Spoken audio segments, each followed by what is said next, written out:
Hey folks, Joe Morris, Answers Heaven Speaks. That's Answers Heaven Speaks. And that's exactly what we're doing. We're talking to heaven. My daughter Marisa is a clear channel clairvoyant. And we got into this about 11 years ago. Actually, it was in 2011. It was 2011. It was at the very end of 2011. And we had since learned right away in that very beginning that the earth was shifting. The earth was shifting. Nobody notices. It's just a universal thing. And we're people that were being born were no longer going to be of low caliber souls. They're going to be higher caliber souls. And that's why I tell everybody there's a war against children, because all the children that have been born since November 11th of 2011 are fifth dimensional children. Yes, fifth dimensional children. Fifth dimensional. So why do you think Lucifer is attacking children right now? Just think of, if I go into all the reasons why, they'll throw this video out. Because I can't cover social issues, I can't cover politics, I can't cover things like that. It's just the rules of the game. And the whole thing's about telling Jesus' story anyway. But just be aware that the children are being attacked. And it's all Lucifer. It's all Lucifer. So just be aware of that. I was going to take a slight diversion. We had gotten up to the point where Jesus was out and set up a camp for his 70. He'd set up 70 evangelists, ministers, disciples. And he was sending them out 2 by 2. And then that was kind of up in the Sea of Galilee area. But he went down and set up a camp in Perea, which was about halfway between the Dead Sea, and which is where Jerusalem is, and the Sea of Galilee up to the north. So they're about ready to go out for their ministry. So we're going to talk about that, the Perean ministry. And what they were encountering and what they're doing, et cetera, et cetera, et cetera. But in the meantime, yesterday, Jesus had gone down to Jerusalem and he had confronted the bigwigs.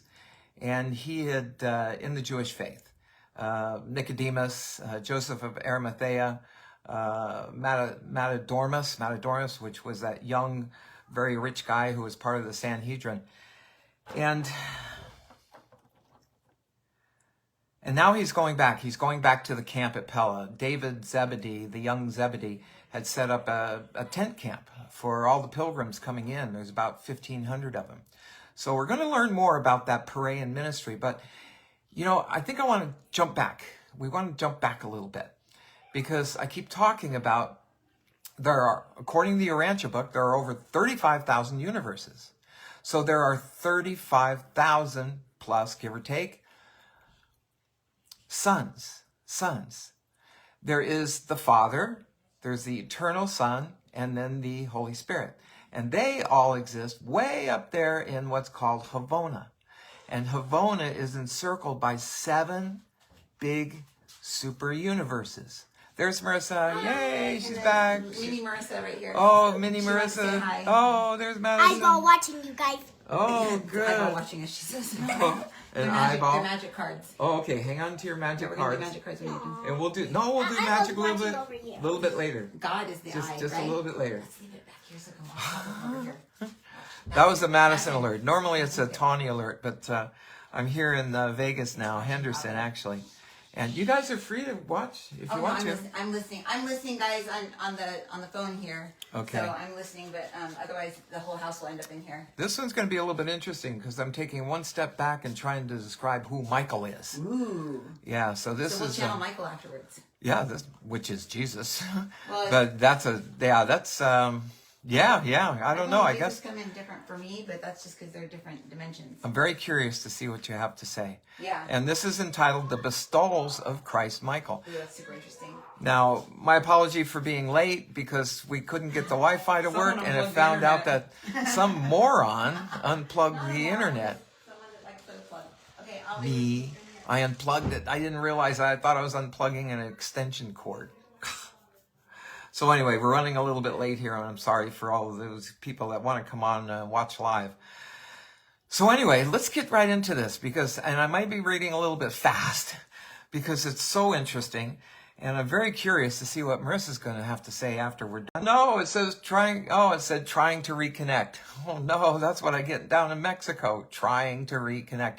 And the modem is right down there. It's right at my foot. It's not 3 feet away. So anyway, let's give it a shot. So anyway, just a brief prelude to this. There are about, let's just say 35,000 universes. We're in one universe. Our James Webb telescope looks out to the outer edges of our universe. Well, just think there's another 35,000 out there. And they're broken up into 7 super universes. And right in the center of it is Havona. And that's where the Father and the Eternal Spirit and the Eternal Son reside. But the Eternal Son creates his own Son for each universe. And each of those sons create an entire universe. But they have to do certain things to get the sovereignty of their universe. Jesus, who was Michael of our universe, created our universe, and he created all these universe personalities as well. And in order to take full sovereignty of this universe, he had to incarnate into each one of those 7. Humans were the last on the list. So when Jesus was on the cross, we haven't gotten to it yet, but when Jesus went on the cross, he says, "It is finished." What he meant by "it is finished" is he had completed everything he needed to do to take full sovereignty of our universe. Now, I mean, the creator of an entire universe came down to earth in a man. He came in with his ascended master. Ascended masters are the ones who are in charge of souls, individual souls. And they have graduated. They have graduated. They've graduated way up to become ascended masters. And so that's about as high as you can get for spirit of a soul to live within a human being, except for Christ himself. And so Jesus had the ascended master in him. I'm not sure what his name is. We may find out. But at his baptism, he traded out. The ascended master left.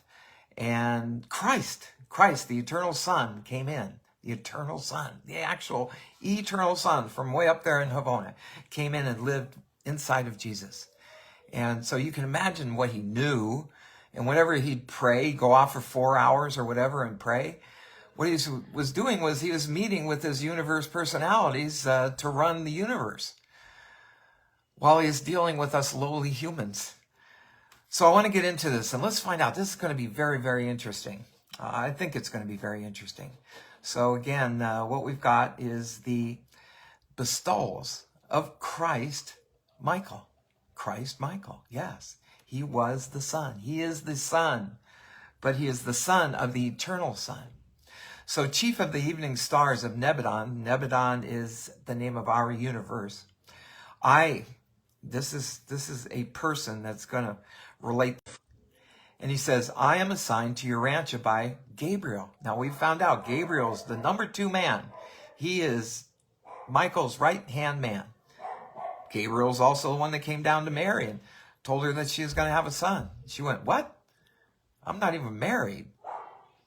So anyway, chief of the evening stars of Nebadon.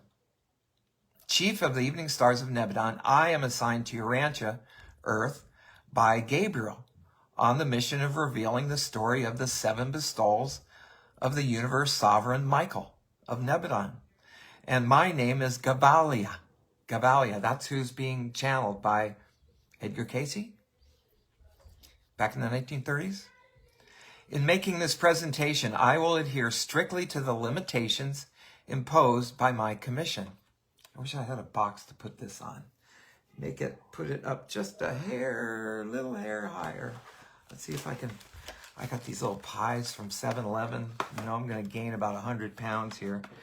You know, I love these little computer and see if that'll help a little bit. So we might run over a little bit, but I'm really anxious to hear what Marisa's going to have to say. I don't know if this is going to work. Come on, push up there. Push up there. Get up there. I don't know. I hope I don't turn off my computer. Come on, get up there. There. Just a tad higher. Okay, so Gavalia says, I will adhere strictly to the limitations imposed by my commission. So a commission set him up to talk about this. The attribute of bestowal is inherent in the paradise sons of the universal Father. So he is a paradise son, Michael, who becomes Jesus. In their desire to come close to the life experiences of their subordinate living creatures that Jesus created, the various orders of the paradise sons are reflecting the divine nature of their paradise parents. The eternal Son of the paradise Trinity led the way in this practice. That's the eternal Son, the Son. Led the way in this practice, having 7 times bestowed himself upon the 7 circuits of Havona during the times of the ascension of Grand Fonda. Now we'd have to go back in the Urantia book to understand what that is. And the first of the pilgrims from the time and space. And the eternal Son continues to bestow himself upon the local universes of space in the persons of his representatives, the Michael and Avonal sons. You have to go back in the Urantia book, find out who the Avonal sons are. But we know who Michael is. So when the eternal Son bestows a creator son, I just talked about that. The eternal Son creates a creator son. That creator son is our Michael, who became Jesus. So when the eternal Son bestows a creator son upon a projected local universe, that creator son assumes full responsibility for the completion, control, and composure of that new universe, including the solemn oath to the eternal Trinity not to assume full sovereignty of the new creation until his seven creature bestowals shall have been successfully completed and certified by the Ancients of Days. We've talked about that as well. The Ancients of Days, think of them sort of like the Supreme Court up there, way up there in Havona. So that has to be certified. Jesus is going to have to be certified by the Ancients of Days of the super universe of jurisdiction. This obligation is assumed by every Michael son who volunteers to go out from paradise to engage in universe organization and creation. The purpose of these creature incarnations is to enable such creators to become wise and sympathetic and just and understanding sovereigns. These divine sons are innately just, but they become understandingly merciful as a result of these successful bestowal experiences. They are naturally merciful, but these experiences make them merciful in new and additional ways. These bestowals are the last steps in their education and training for the sublime tasks of ruling an entire universe in divine righteousness and by just judgment. Though numerous incidental benefits accrue to the various worlds and the systems and the constellations, as well as to the different orders of universe intelligences affected and benefited by these bestowals, still, they are primarily designed to complete the personal training and the universe education of a creator son himself.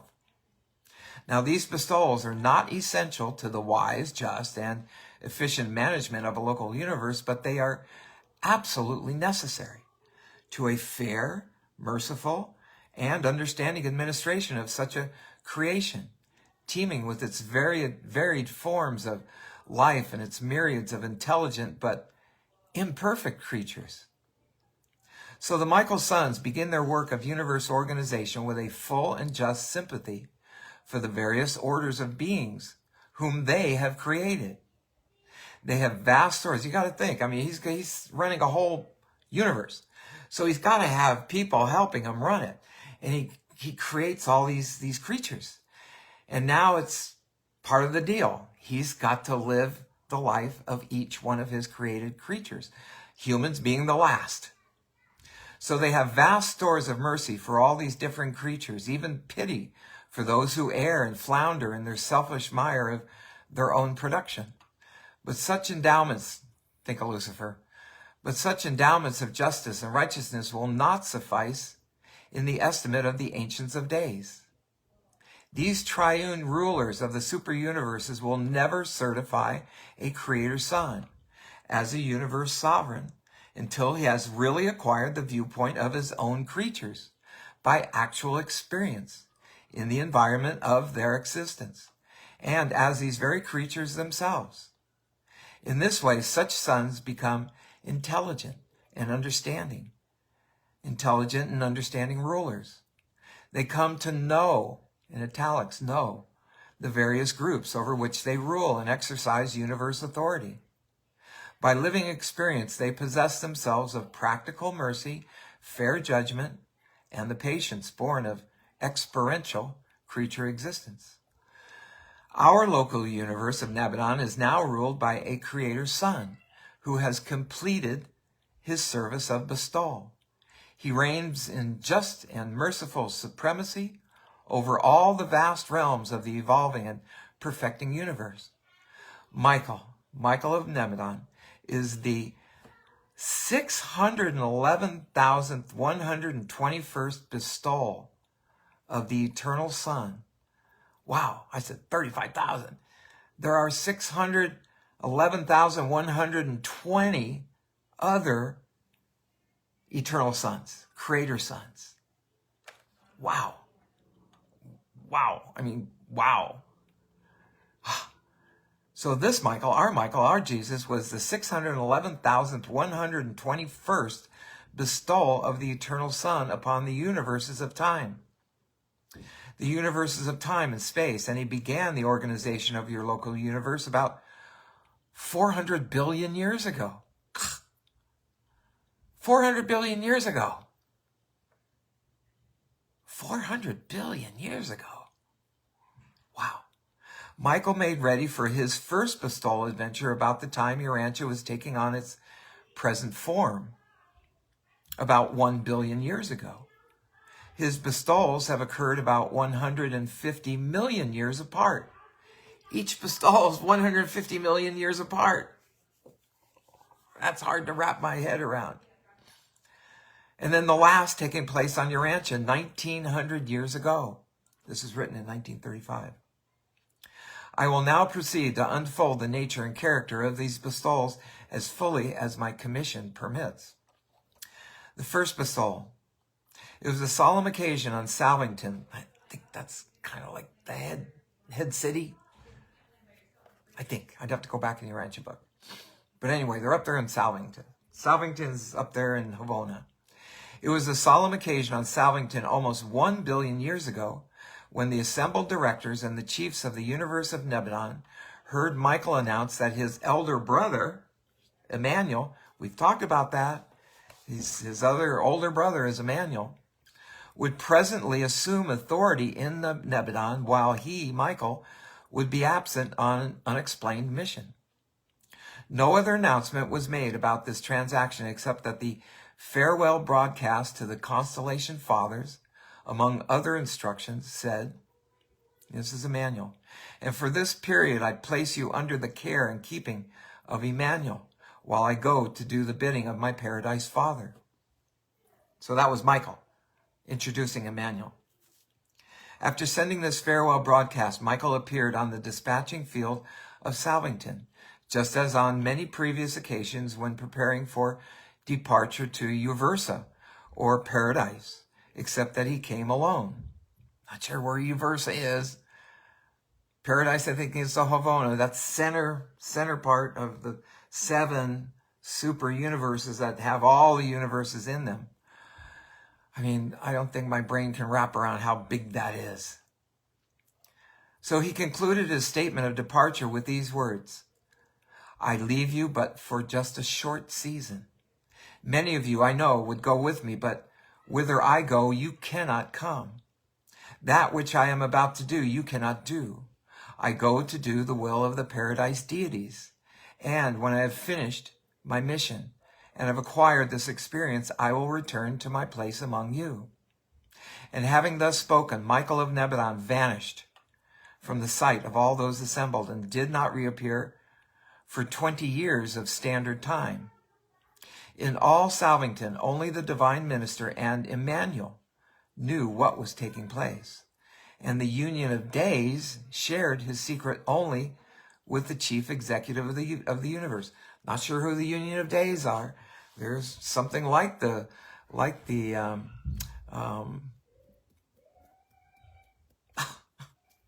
what are they? What are they? I've already forgotten. Oh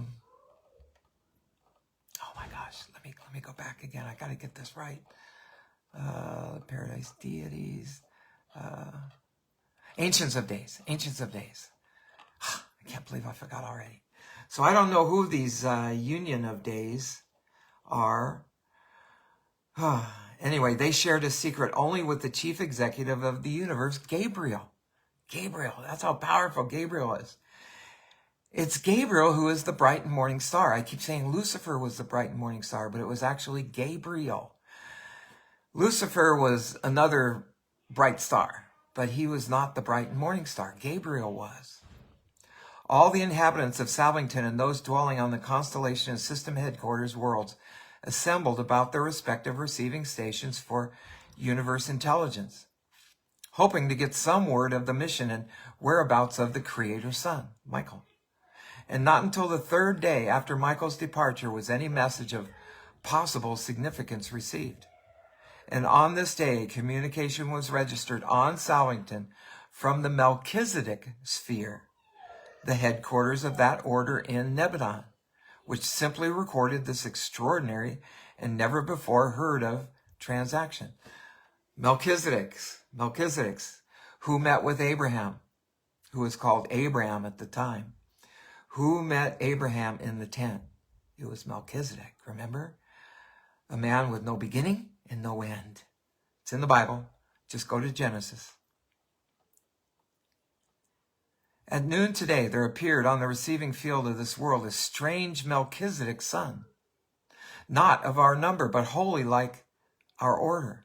He was accompanied by a solitary omniphym who bore credentials from Reversa and presented orders addressed to our chief, derived from the Ancients of Days, and concurrent in by Emmanuel of Salvington, directing that this new Melchizedek son be received in our order and assigned to the emergency service of the Melchizedeks of Nebadon. And it has been so ordered, it has been done. And this is about all that appears on the records of Salvington regarding the first Michael bestowal. Nothing more appears until after 100 years of Urantia time, when there is recorded the fact of Michael's return and unannounced resumption of the direction of the universe. But a strange record is to be found on the Melchizedek world. So there is a Melchizedek world out there somewhere in our universe. And it says the recital of the service of this unique Melchizedek son of the emergency corps of that age. This record is preserved in a simple temple, which now occupies the foreground of the home of the father Melchizedek. And it comprises the narration of the service of this transitory Melchizedek son in connection with his assignment to 24 missions of universe emergency. And this record, which I have so recently received, ends thusly. And at noon on this day, without previous announcement and witnessed by only 3 of our brotherhood, this visiting son of our order disappeared. Just disappeared from our world as he had come in. Just blink, there he was. Accompanied only by a solitary omniphym. That would be like an angel. And this record is now closed with the certification that this visitor lived as a Melchizedek, in the likeness of a Melchizedek. He worked as a Melchizedek, and he faithfully performed all of his assignments as an emergency son of our order. By universal consent, he has become chief of the Melchizedeks, having earned our love and adoration by his matchless wisdom, supreme love, and superb devotion to duty. He loved us, understood us, and served with us, and forever we are his loyal and devoted fellow Melchizedeks. For this stranger on our world has now eternally become a universe minister of Melchizedek nature. And that is all I am permitted to tell you of the first bestowal of Michael. We, of course, fully understand that this strange Melchizedek, who so mysteriously served with the Melchizedeks a billion years ago, a billion years ago, was none other than the incarnated Michael on the mission of his first bestowal. The records do not specifically state that this unique and efficient Melchizedek was Michael, but it is universally believed that he was. Probably the actual statement of that fact cannot be found outside of the records of Sonarington, another place up there. And the records of that secret world are not open to us. This is to this commission. Only on the sacred world of the divine sons are the mysteries of incarnation and bestowal fully known. We all know of the facts of the Michael bestowals, but we do not understand how they are effected. We don't know how the ruler of a universe, the creator of the Melchizedeks, can so suddenly and mysteriously become one of their number, and as one of them live among them and work as a Melchizedek son for 100 years. But it so happened. Second bestowal, number 2. I'm going to try and get through this. For almost 150 million years after the Melchizedek bestowal of Michael, all went well in the universe of Nebadon. When trouble began to brew in system 11 of constellation 37, think about that. How many systems and constellations are out there? So now they're mentioning they got a problem occurring in system 11 of constellation 37. And this trouble involved a misunderstanding by a Lananandek son. That will be another one that was created by Jesus. A Lananandek son. A system sovereign, which had been adjudicated by the constellation fathers and approved by the faithful of days. Now we got a faithful of days, a union of days, and ancients of days. The paradise counselor to that constellation. Okay, that's the faithful of days is an individual. And he's the counselor. He's the paradise counselor to that constellation, constellation number 37 in system 11. But the protesting system sovereign was not fully reconciled to the verdict. After more than 100 years of dissatisfaction, he led his associates in one of the most widespread and disastrous rebellions against the sovereignty of the Creator Son. Sounds like Lucifer. Ever instigated in the universe of Nebadon. A rebellion long since adjudicated and ended by the action of the Ancients of Days on Uversa. This rebel system sovereign, Lutentia, reigned supreme on his headquarters planet for more than 20 years of standard Nebadon time. Don't know how many years there are in a Nebadon year.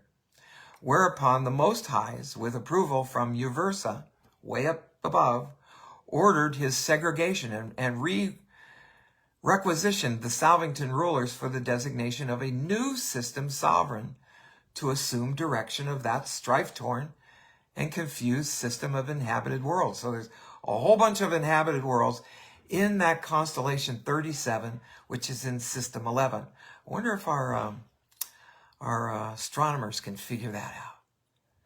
Simultaneously with the reception of this request on Salvington, Michael initiated the second of those extraordinary proclamations of intention to be absent from the universe headquarters for the purpose of doing the bidding of my paradise father. Once again, that's what he does as a human, doing the bidding of the paradise father, doing his will. He's doing it here right now, promising to return in due season and concentrating all authority in the hands of his paradise brother, Emmanuel, the union of days. So his paradise brother, Emmanuel, let me read that again.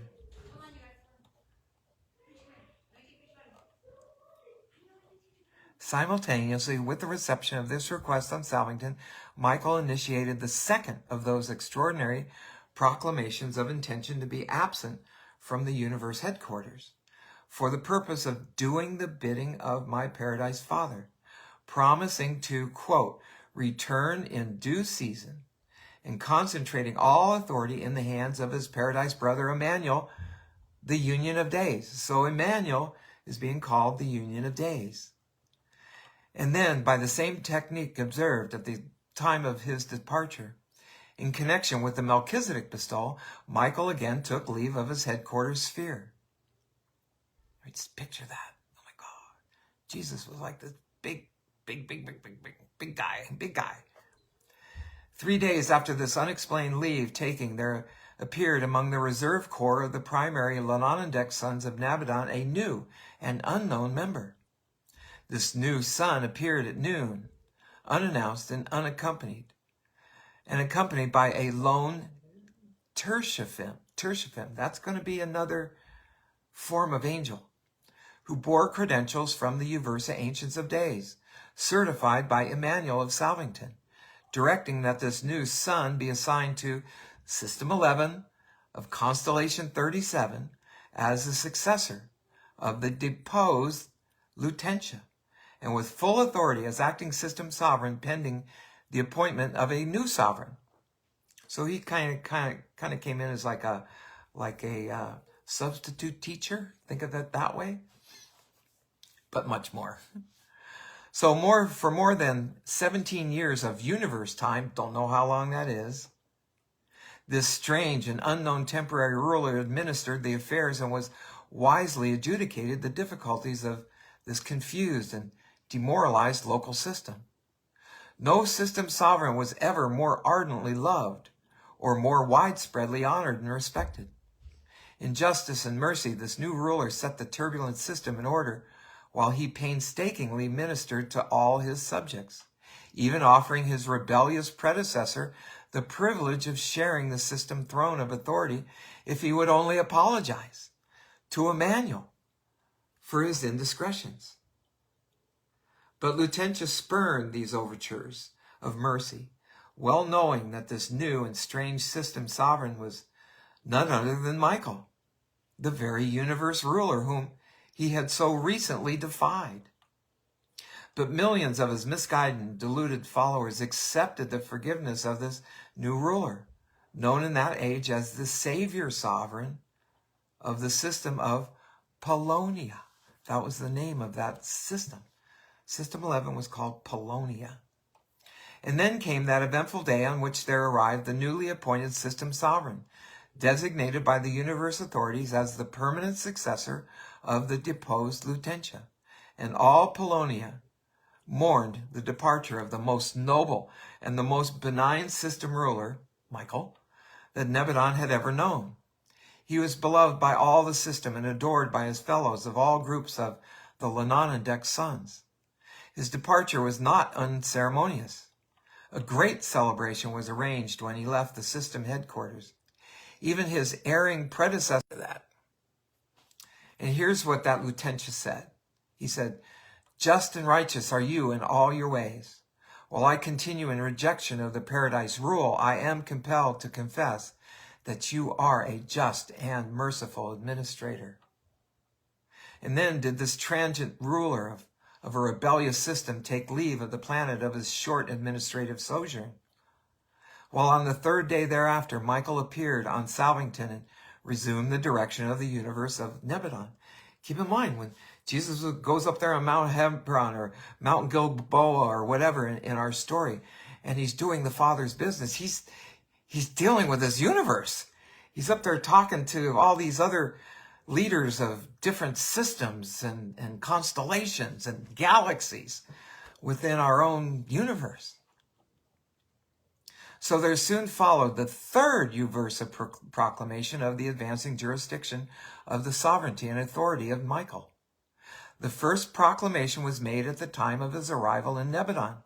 The second was issued soon after the completion of the Melchizedek bestowal. And now the third follows upon the termination of the second, or the Lananandek mission. Third bestowal. The Supreme Council on Salvington had just finished the consideration of the call of the life carriers. Life carriers. Not sure who the life carriers are. We'd have to go back in the Arantxa book to find out who all these different creatures are in the big universe, the big universe. which incorporates all 7 of the super universes. So life carriers are having a problem on planet 217 in system 87 in constellation 61. So it's a planet within a system, actually within a constellation within a system, for the dispatch to their assistance of a material sun. Now this planet was situated in a system of inhabited worlds where another system sovereign had gone astray. The second such rebellion in all Nebulon up to that time. So Lutentia rebelled, and now we're going to find out that there's a material sun. I guess it would be a material sun who's in charge of the planets. So upon the request of Michael, action on the petition of the life carriers of this planet was deferred pending its consideration by Emmanuel and his report thereon. So Emmanuel's involved in all of this stuff. He's taken charge of Jesus's universe while Jesus is out doing these things. So this was an irregular procedure, and I well remember using the word I. Again, this is Gavalia,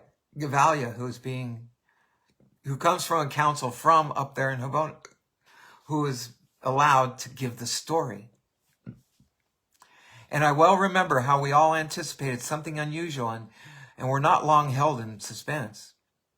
Michael proceeded to place universe direction in the hands of Emmanuel again, while he entrusted command of the celestial forces to Gabriel. And having thus disposed of his administrative responsibilities, he took leave of the universe. He took leave of the universe mother spirit and vanished from the dispatching field of Salvington precisely as he had done on the 2 previous occasions. And as might have been expected, on the 3rd day thereafter, there appeared, always the 3rd day, always the 3rd day. Remember, he rises on the 3rd day when we get to the crucifixion. We haven't gotten there yet. He hadn't even been apprehended yet. So 3 days thereafter, there appeared unannounced on the headquarters world of System 87 and Constellation 61, a strange material sun, accompanied by a lone seconophem, another form of angels. We think of cherubims and seraphim. And now we see there's lots of different types of angels. So he's accompanied by a seconophem, accredited by the Uversa Ancients of Days, and certified by Emmanuel of Salvington. And immediately the acting system sovereign appointed this new and mysterious maternal son acting planetary prince. Our acting planetary prince up until the time of Jesus was Caligastia, and we like to kind of refer to him as the devil. Maybe Satan, but he's the devil. And Lucifer's up there. There's sort of like a trinity within the evilness. There's Lucifer, there's Satan, and there's the devil. So now there's this new and mysterious material sun, acting planetary prince of World 217, and this designation was at once confirmed by the Most Highs of the Constellation 61. So the constellation has a universe headquarters or a constellation headquarters, and there are gods that run that constellation. And now he's going to come in, he's going to be the lead guy over above these Most Highs of Constellation 61. And thus did this unique material sun begin his difficult career on a quarantined world of secession and rebellion, located in a beleaguered system without any direct communication with the outside universe. Boy, this is insane stuff, Marisa. I was kind of listening to it, and I was trying to add myself on to there. Does it show it as an invite? I don't know. Mr. Morris is watching, or it says, I was trying to invite myself on screen right now. That's okay. If you're in here, you just pop in. I can't stay in here. They're just going to come in. They're going to follow me. Okay. All right. Okay. Yeah, I heard Poochie scratching on the door too. I heard it through the camera, and I came in and took Poochie. But this is so interesting. I want to hear it. Okay. I'm listening on the headphones, so as you read. Stop, please. Okay. Poochie can't get any closer. I know. She's sitting right under you. Unless she was on my lap. It's really funny. Ever since we started these lessons, these sessions, Marisa and I, Poochie has just she always gets really close to me. And when Christ comes in, he just digs and digs and digs and digs on the couch. Right now, he's right there at my feet. Right, Poochie? Right? Goofy girl. So, okay, this is really phenomenal stuff here. So let's see, let me back up for a second. Let's see, thus did this unique material son begin his difficult career on a quarantine world of secession and rebellion, located in a beleaguered system without any direct communication with the outside universe, working alone for one whole generation of planetary time. Don't know how long that is, folks, I really don't. I imagine it's a long time. This emergency material son effected the repentance and reclamation of the defaulting planetary prince and his entire staff, and witnessed the restoration of the planet to the loyal service of the paradise rule, as established in the local universes. In due time, a material son and daughter arrived on this rejuvenated and redeemed world, and when they had been duly installed as visible planetary rulers, the transitory or emergency planetary prince took formal leave. That would be Jesus, Michael, disappearing at noon one day. Jesus is doing that even in his earthly life. He's always disappearing. He just ups and goes away. Everybody goes, where'd he go? Where's Jesus? Where'd he go? So he even did it when he was in these incarnations of his own creation. So he became a material son and a planetary prince of some planet out there in the ether somewhere, disappearing at noon on one day. And on the third day thereafter, Michael appeared in his accustomed place on Salvington. Always 3 days. Always 3 days. And very soon, the super universe broadcast carried the fourth proclamation of the Ancients of Days, announcing the further advancement of the sovereignty of Michael in Nebadon. And Gavalia says, I regret that I do not have permission to narrate the patience, fortitude, and skill with which this material son met the trying situations on this confused planet. The reclamation of this isolated world is one of the most beautifully touching chapters in the annals of Salvington throughout Nebadon. No, let me fix that. It's one of the most beautifully touching chapters in the annals of salvation throughout our universe, Nebadon.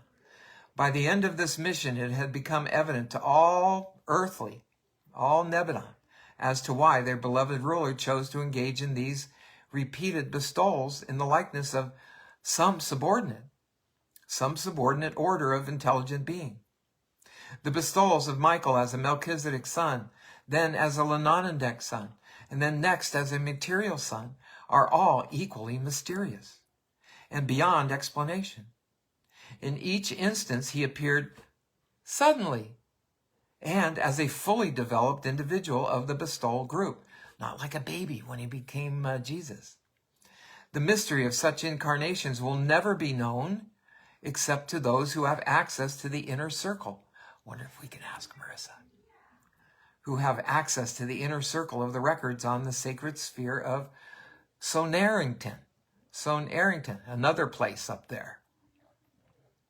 Never since this marvelous bestowal as the planetary prince of a world in isolation and rebellion have any of the material sons or daughters in Nebadon been tempted to complain of their assignments or to find fault with the difficulties of their planetary missions. For all time, the material sons know that in the Creator Son of the universe, they have an understanding sovereign and a sympathetic friend, one who has in, quote, all points been tried and tested.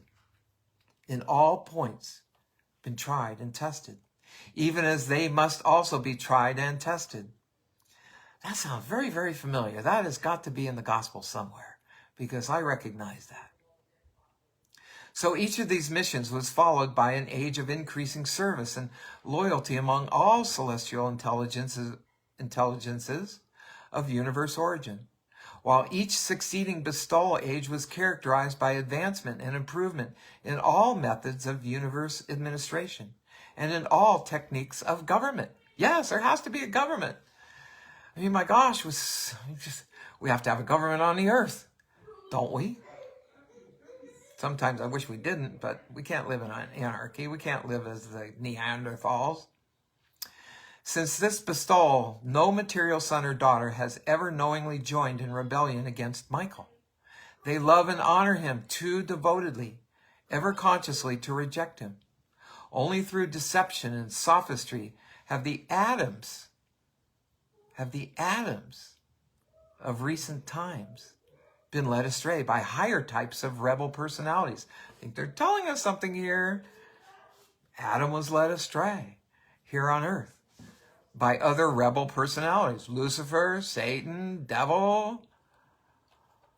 Okay, here we go. Fourth bestowal. I want to get through all 7 of these bestowals if I can in the time. Oh, no, this thing's going to go late, folks, because I want Marisa to come in. Okay, this is the 4th bestowal. It was at the end of one of the periodic millennial roll calls of Uversa that Michael proceeded to place the government of Nebadon in the hands of Emmanuel again, and also Gabriel. And of course, recalling what had happened in times past following such action, we all prepared to witness Michael's disappearance again on his 4th mission of bestowal. And we were not long kept waiting, for he shortly went out upon the Salvington dispatching field and was lost to our view. On the 3rd day after his bestowal disappearance, we observed in the universe broadcast to Uversa the significant news item from the seraphic headquarters, angels, seraphic headquarters of Nebadon, reporting the unannounced arrival of an unknown seraphim. So Jesus had to be an angel. He had to incarnate as an angel as well. And he incarnated as a seraphim, accompanied by a solitary supernaphim, another order of angels, obviously.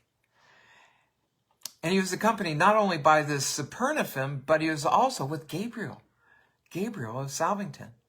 And this unregistered seraphim qualifies as of the Nebadon order and bears credentials from the Uversa Ancients of Days. So he had the okay to do that. And then certified by Emmanuel of Salvington. This seraphim tests out as belonging to the supreme order of the angels of a local universe and has already been assigned to the core of the teaching counselors.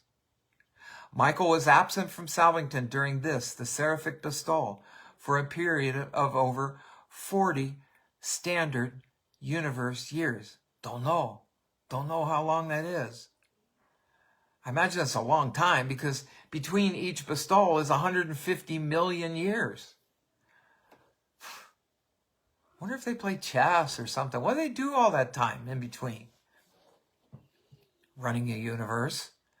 So during this time, he was attached as a seraphic teaching counselor, what you might denominate a private secretary, to 26 different master teachers, functioning on 22 different worlds, 22 functioning worlds, 22 other functioning worlds besides Earth.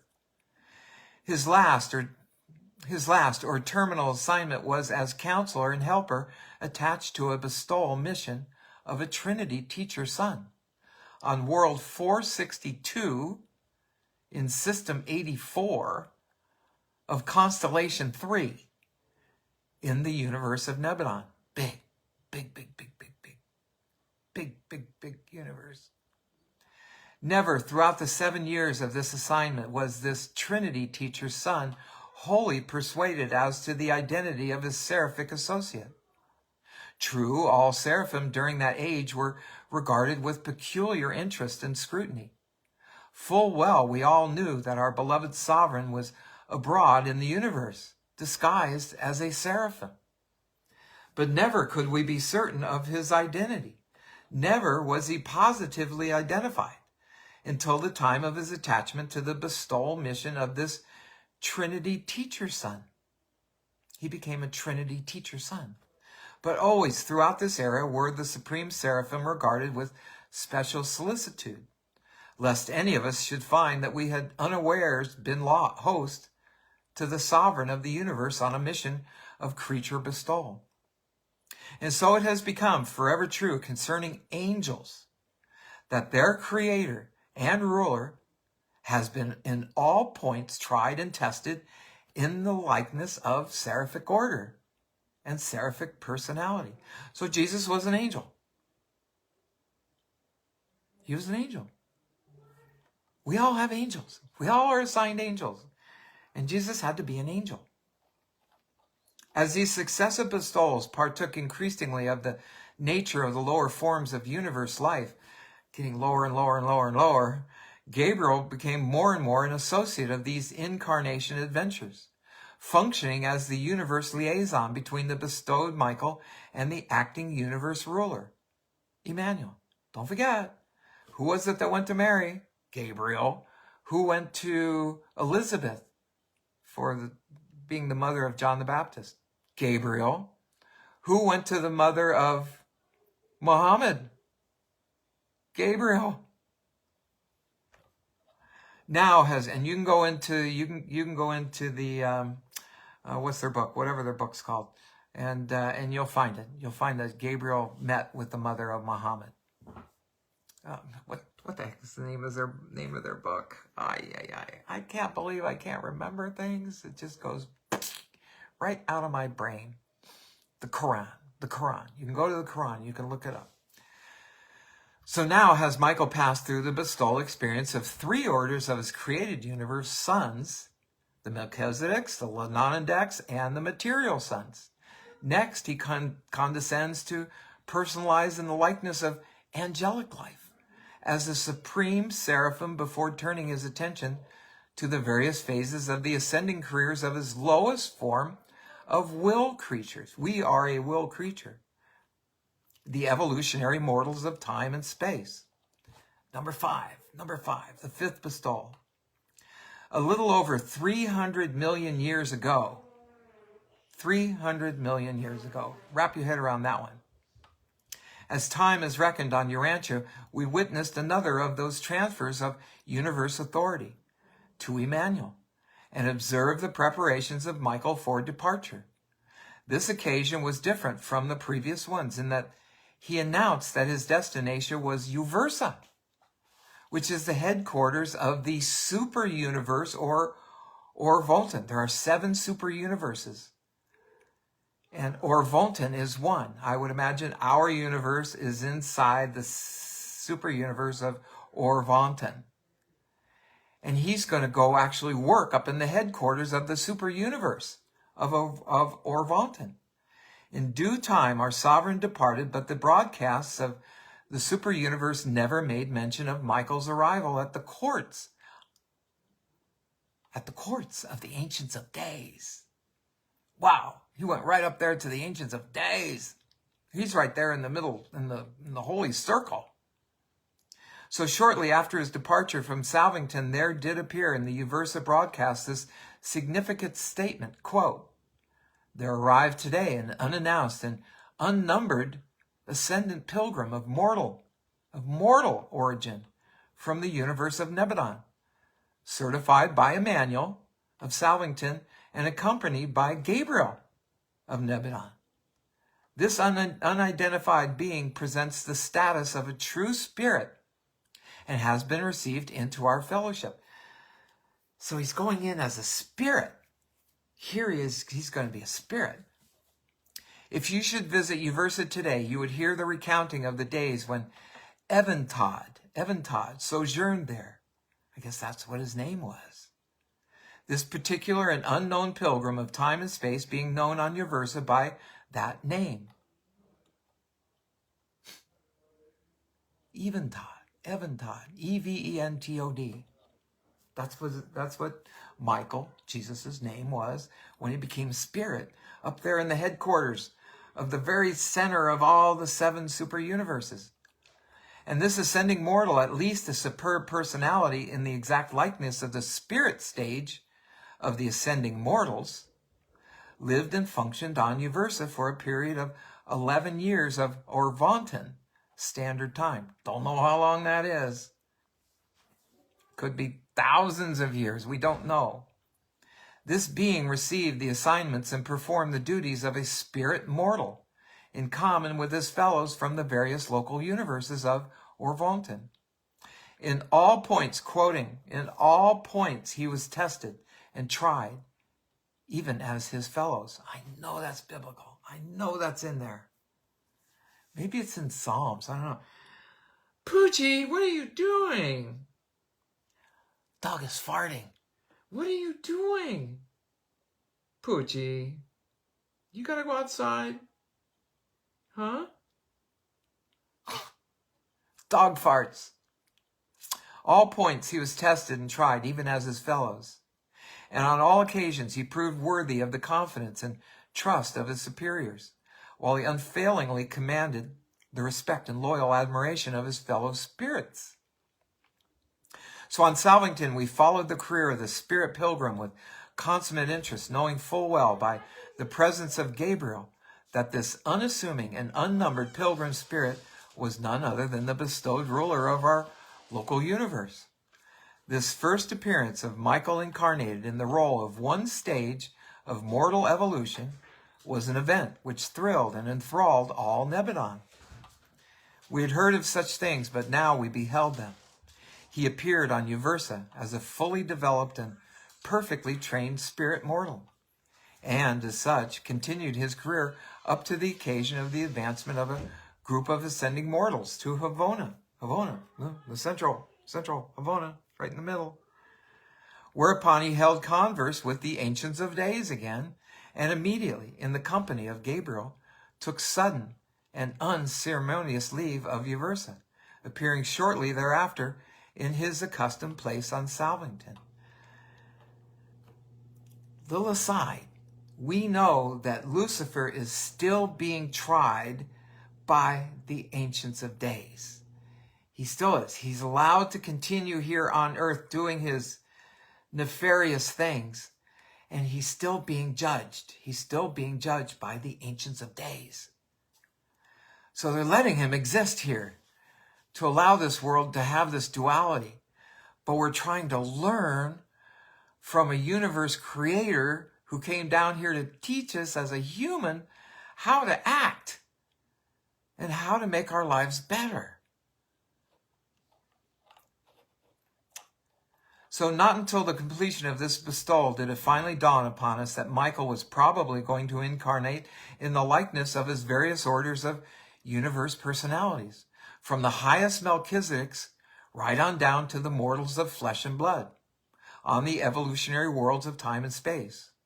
About this time, the Melchizedek colleges began to teach the probability of Michael sometime incarnating as a mortal of the flesh, and there occurred much speculation as to the possible technique of such an inexplicable bestowal.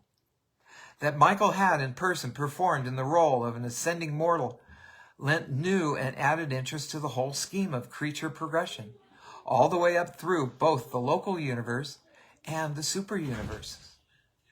Still, the technique of these successive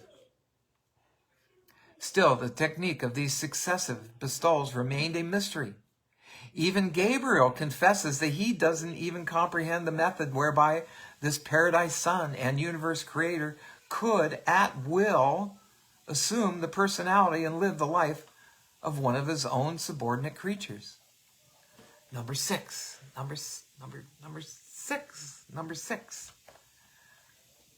We know what the seventh one is, right? That's when he becomes one of us. So let's see what the sixth one is. Now that all Salvington was familiar with the preliminaries of an impending bestowal, Michael called the sojourners on the headquarters planet together and for the first time unfolded the remainder of the incarnation plan, announcing that he was soon to leave Salvington for the purpose of assuming the career of a Morontia, M-O-R-O-N-T-I-A, a Morontia mortal at the courts of the Most High Fathers on the headquarters planet of the fifth constellation. And then we heard for the first time the announcement that his seventh and final bestowal would be made on some evolutionary world, our Earth, in the likeness of mortal flesh.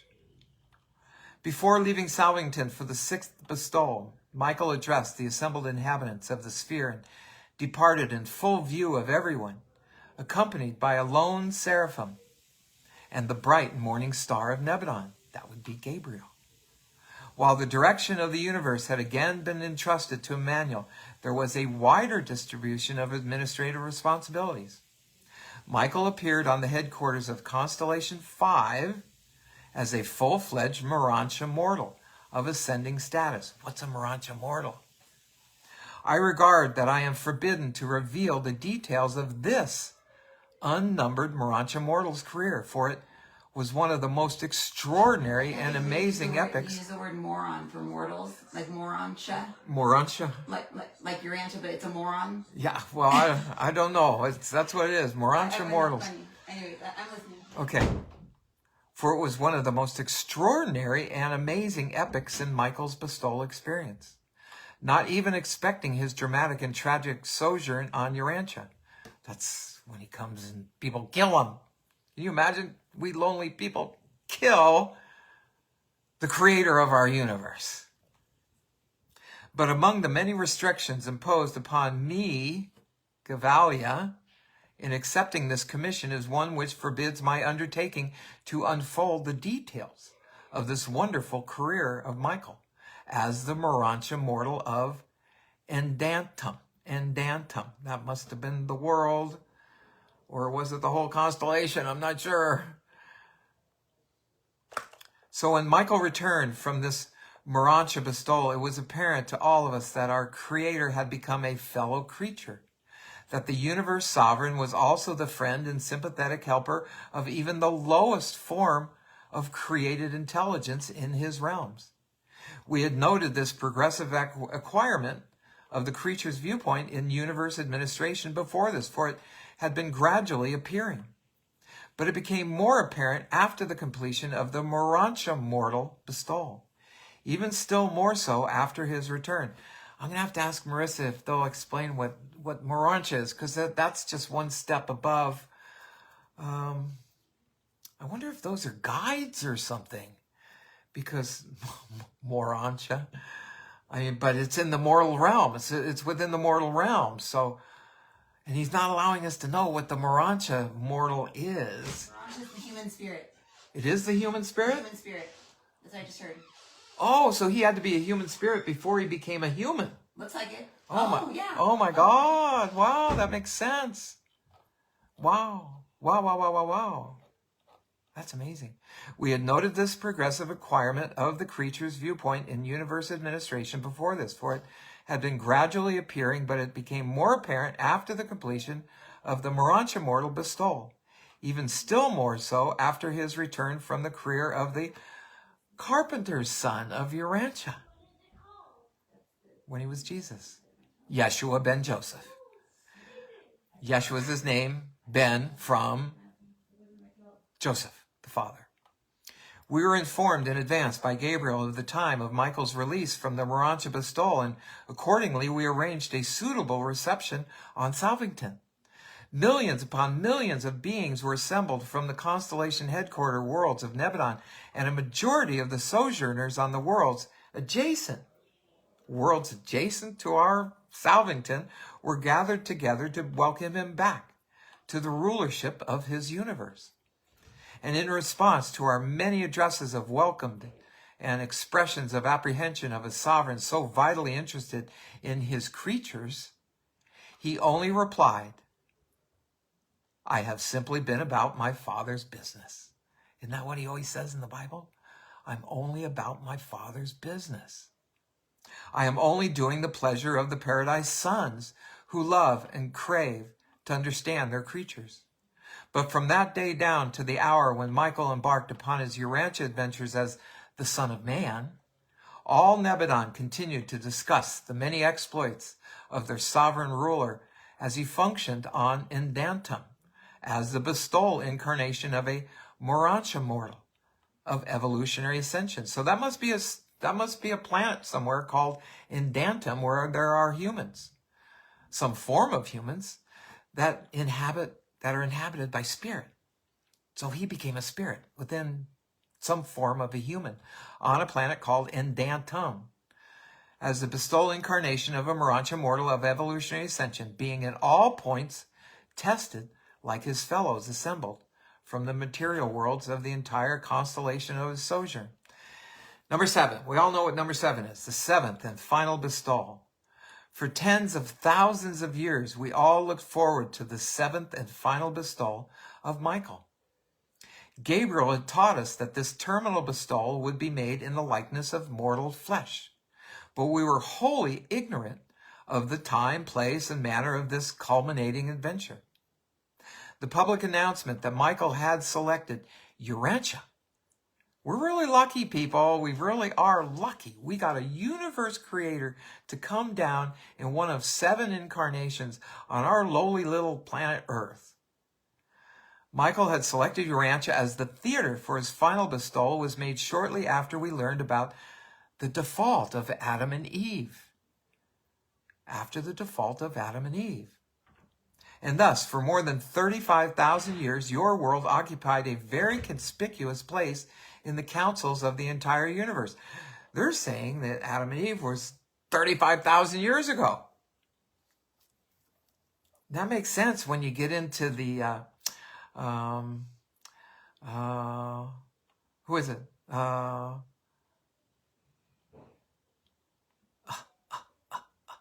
Who are they? Oh, God. Who are they? The ones that came down to our Earth and they come around our Earth every 3,500 years, 3,200 years. Oh my gosh. I can't believe I can't remember. I'll remember who it is. There are creatures on Earth and they're in our Enoch story. They're in our Mysteries of Earth book. And doggone it, why can't I think of it? All of you who know it are out there going, Joe, it's... I'll figure it out.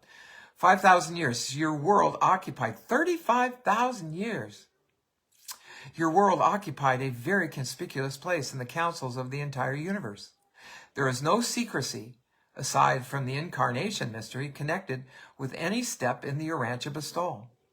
From first to last, up to the final and triumphant return of Michael to Salvington as supreme universe sovereign, there was the fullest universe publicity of all that transpired on your small but highly honored world. We're a small and very honored world. That our universe creator came down to Earth and was treated so badly. While we believed that this would be the method, we never knew until the time of the event itself that Michael would appear on Earth as a helpless little infant of the realm. Therefore, had he always appeared as a fully developed individual of the personality group of the bestowal selection, and it was a thrilling announcement, which was broadcast from Salvington, telling that the babe of Bethlehem had been born on Urantia. We then not only realized that our creator and friend was taking the most precarious step in all his career, apparently risking his position and authority on this bestowal. He risked everything to come down here as Jesus. Wow! Risking his position and authority of this bestowal as a helpless infant. But we also understood that his experience in this final and mortal bestowal would eternally enthrone him as the undisputed and supreme sovereign of the universe of Nebulon. For a third of a century of Earth time, all eyes in all parts of this local universe, everybody was watching when he was Jesus. Everybody up there in the entire universe was watching what was going on down here on Earth with their universe creator. They're all focused on Urantia. All intelligences realized that the last bestowal was in progress, and as we had long known of the Lucifer rebellion, we had all known of the Lucifer rebellion in Satania and of the Caligastia disaffection. Caligastia was the prince, the planetary prince of Earth. Satania is a system, one of the systems in the universe that has 36 inhabited planets. Now, I don't know, is that just within our galaxy? I'm not sure. But there's a Satania system that has 36 inhabited planets. And Lucifer was in charge of that. Our universe, they said. It's our universe? Yeah, 36 in our universe. There's only 36 inhabited planets in all of our universe? In Satania. Oh, in Satania. Yeah, I know in Satania. Yeah. Satania is just a part of our universe. Okay, I'm going to get you in here in a minute. This is really interesting. Yeah. So last bestowal was in progress, and as we had long known of the Lucifer rebellion in Satania and of the Caligastia disaffection on Urantia, remember when Jesus met up there on the mount, I think it was Mount Hebron, he confronted Caligastia and Lucifer. And it was then that Jesus took over as the planetary prince of Earth. Took the job away from Caligastia. I gotta believe Caligastia is the devil. The devil. But maybe Marisa will know. We well understood the intensity of the struggle which would ensue when our ruler condescended to incarnate on Urantia in the humble form and likeness of a little baby in the mortal flesh.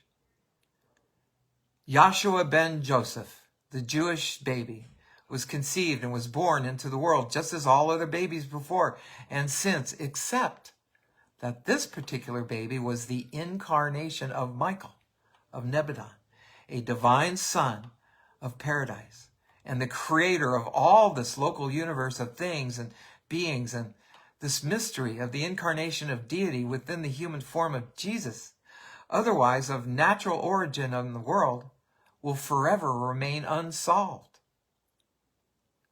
Read that again. It's unsolved. I thought it was just, what's it called? When they put an egg in, or they put sperm in somebody's egg, artificial insemination. That's all I thought it was. But they're saying they're not sure. Otherwise, of natural origin of the world will forever remain unsolved. Even in eternity, you will never know the technique and method of the incarnation of the Creator in the form and likeness of his creatures. That is the secret of Sonarington, and such mysteries are the exclusive possession of those divine sons who have passed through the bestowal experience. We got to talk to Jesus. Marisa, we got to get Jesus in here. We got to have him in here today. Certain wise men of earth knew of Michael's impending arrival. Through the contacts of one world with another, these wise men of spiritual insight learned of the forthcoming bestowal of Michael on Urantia. That would be the prophets of olden. And the seraphim did, through the midway creatures. Midwayers, that's mostly who were channeling, are the midwayers. Maybe Marisa can explain the midwayers a little bit better, because I think we all have midway creatures as maybe part of our team. Not sure. Anyway, they make announcement to a group of Chaldean priests. Let me start that one over again. Think of the prophets. And the seraphim did, through the midway creatures, make announcement to a group of Chaldean priests. Maybe it was the midway creatures. I told you that they could be like angels, where they could take on human form, but maybe not really human form, maybe just look human. And doesn't the Old Testament always talk about how the Lord appears to them and tells them something or saves somebody from something? I gotta believe these midway creatures were the Lords of the Old Testament. Announcement to a group of Chaldean priests whose leader was Ardnon. These men of God visited the newborn child in the manger. Whoa! These men of God visited the newborn child in the manger. The only supernatural event associated with the birth of Jesus was this announcement to Ardnon and his associates by the seraphim of former attachment to Adam and Eve in the first garden. Wow, this is an amazing story.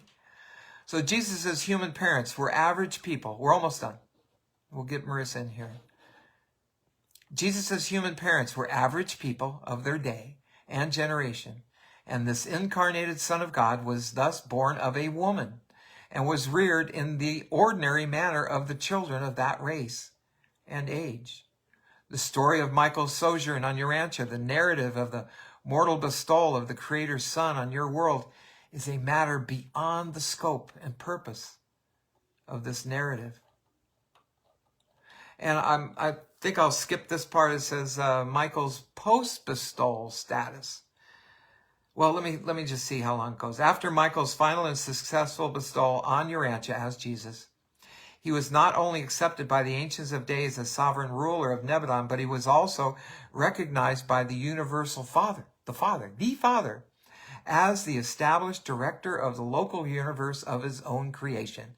So he got sovereignty after being a human. Upon his return to Salvington, this Michael, the Son of Man and the Son of God, was proclaimed the settled ruler of Nebadon. From Uversa came the 8th proclamation of Michael's sovereignty, while from Paradise came the joint pronouncement of the Universal Father and the Eternal Son, constituting this union of God and man, sole head of the universe and directing the union of days.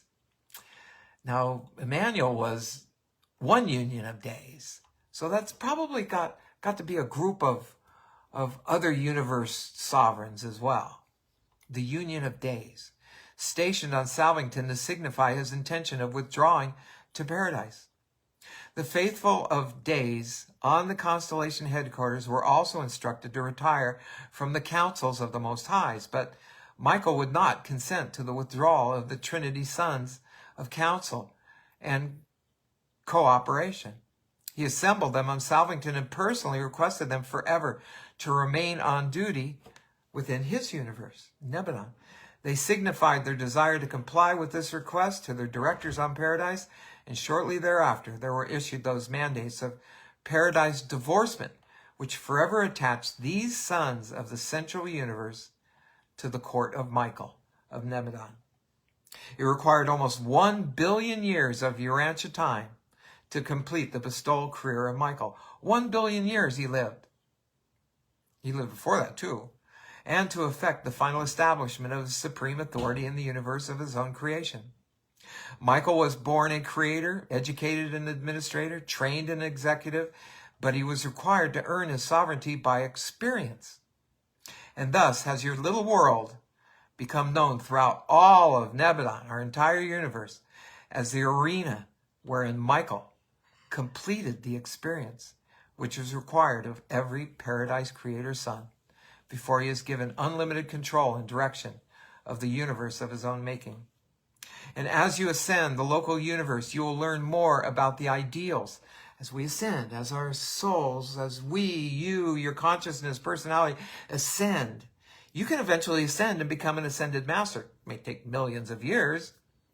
You will learn more about the ideals of the personalities concerned in Michael's previous bestowals. In completing his creature bestowals, Michael was not only establishing his own sovereignty, but also is augmenting the evolving sovereignty of God, the Supreme, the Father. The Father learns by everything that the sons do. In the course of these bestowals, the Creator Son not only engaged in a descending exploration of the various natures of creature personality. He started at the top with the Melchizedeks and worked his way down to becoming a human. But he also achieved the revelation of the variously diversified wills of the Paradise deities, whose synthetic unity, as revealed by the Supreme Creators, is revelatory of the will of the Supreme Being. These various will aspects of the deities are eternally personalized in the differing natures of the 7 master spirits. That would be 1 master spirit for each of the 7 super universes.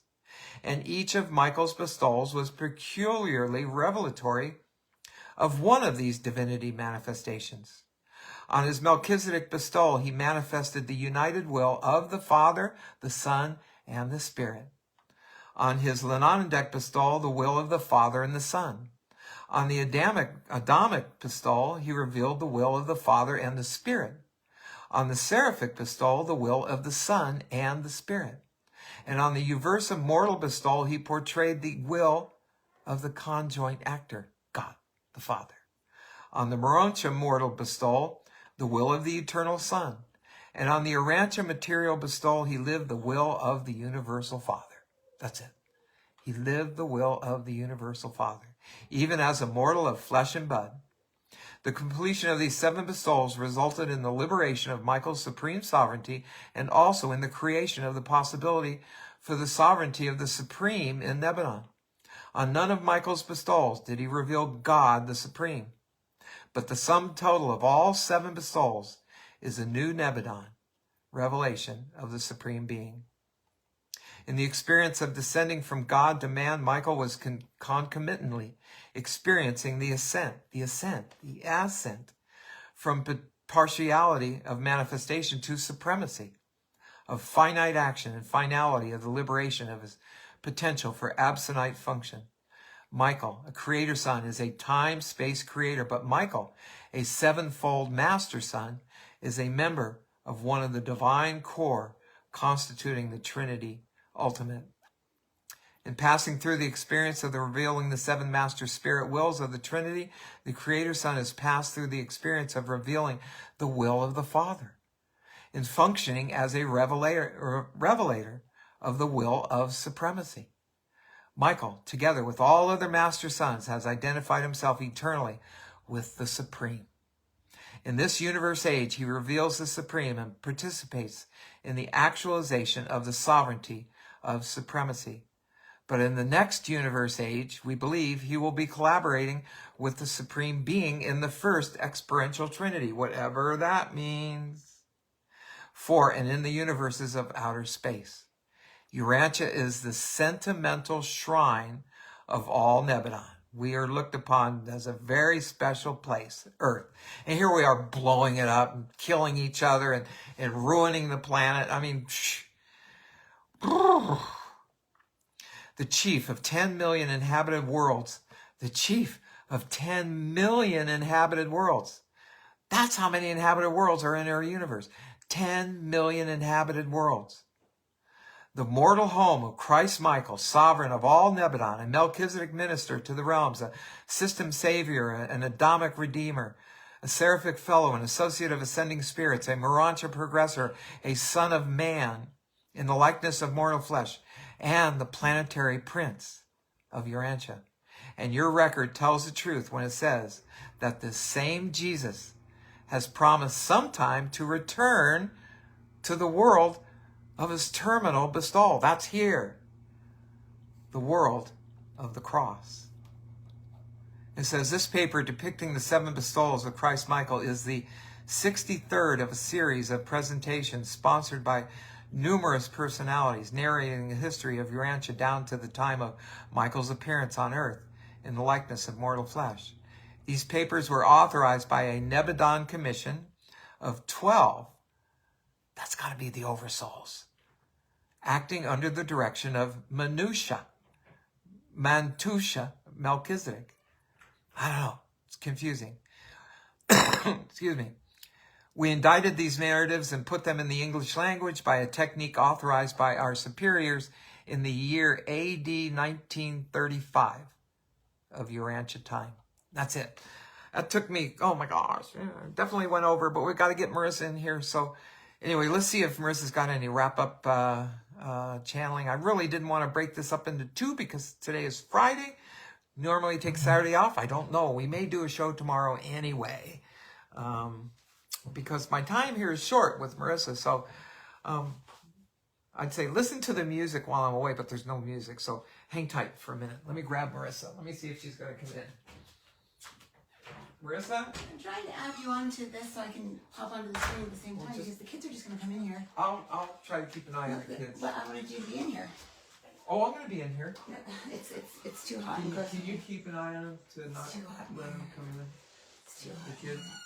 I can't channel in here. It's too hot. I'm trying to add myself on here. See, there's a...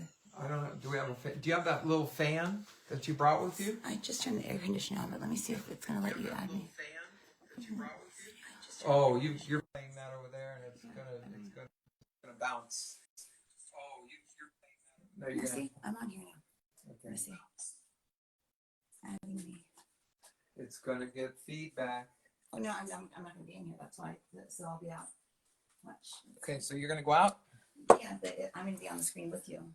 Okay, just sit. Oh, you can't sit in here. How about if I just blow a a pillow on you. Oh, you want my... Sit down there, and I'll just flap. No, don't. That's even more distracting. Hold on, let me see. Hold on. Let's see.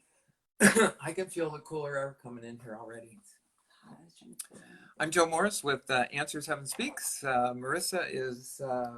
I'm here, but my kids are also here, so I can't channel with them here. So I'm trying to go out you to know the what? car. That's blowing right down on this seat. That's blowing right down on this seat. Okay. Why don't you just come on over in here? Who's up in there? Donna. Hi, Donna. Tina. Julia. Louise. Louise Morris. M-O-R-S, just like our Are we name. related? I don't know. Meeting lots of people that we're related to live because of. Well, I don't know. I don't know if anybody in my family is Louise. Hey, Louise. Thanks for watching. And then, of course, Marisa, you're in there. Katie's in there. Julia. Marisa, you're back in there a couple times. It was letting me add before, but no. Oh, yeah, you were trying to come in. Julia. Jeez, boy. Oh, you're doing a lot of things in here. I couldn't see. Yeah, I was talking about that. I was making notes. That's why we have a ton to channel about, and now I don't even remember anything. Werner's in there. Julia. Lisa. Demi's in there. Wow, we got a bunch of people that came in today. Thank you so much. And thank you to all you people that do come on later. Because this one's a long one today, and I apologize for that. But, you know, things happen. Tina Legros. It's not letting me do screen share. Oh, there it is. There it is. No, see, there, watch. Accept. No, Oops. I don't see you. And you may blow out the whole thing. I still think you should just sit right here. I can't channel here. I just can't do it. I can't get into other worlds with the feeling that Buddy's going to come ramming in here. But it says share. Well, then we'll just end. I don't know. I don't know how to share that. Sorry, guys. I'm trying to add myself onto the screen so I can share screen. I don't know. I don't know how to share that. It just let me do it. Now it's not bringing it on the screen. Oh, no, that's Donna. Oops. Sorry, Donna. Let's see. Marisa. That way I can go hide somewhere. Yeah, they were saying that the what was it? The Caligastia was a Nephilim.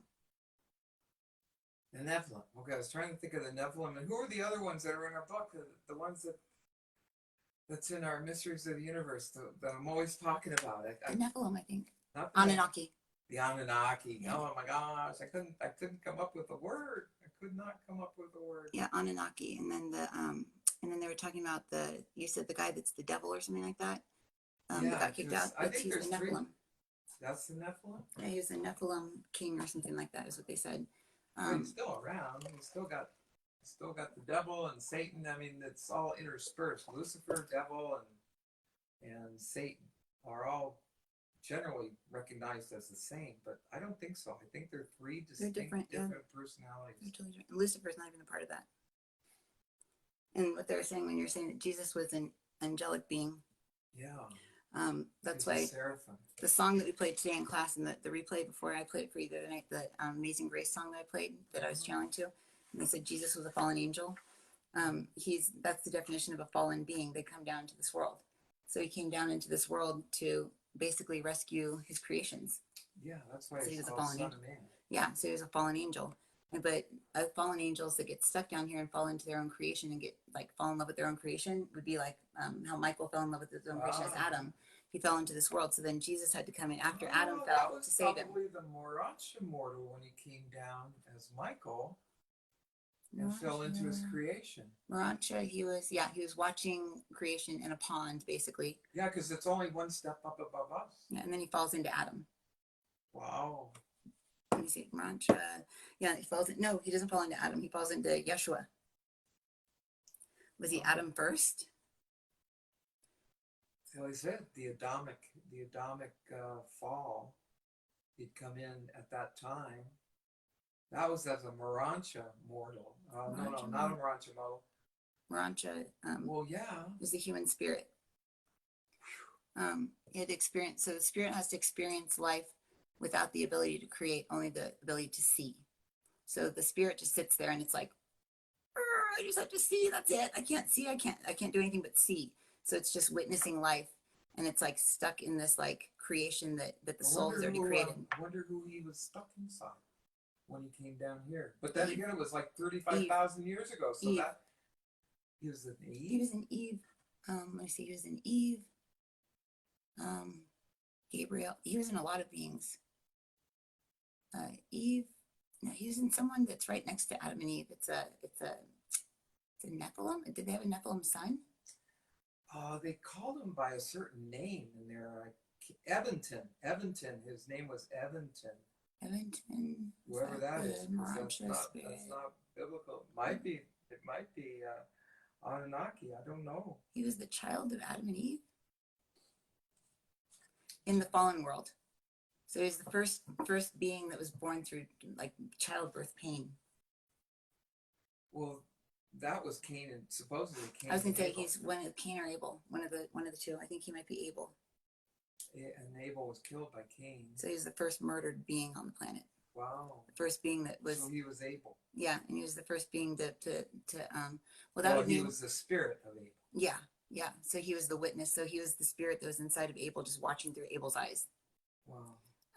And then, well, that would mean that there's the Abel's of the first density, and then the next level would be Jacob, and then there's Jacob's ladder.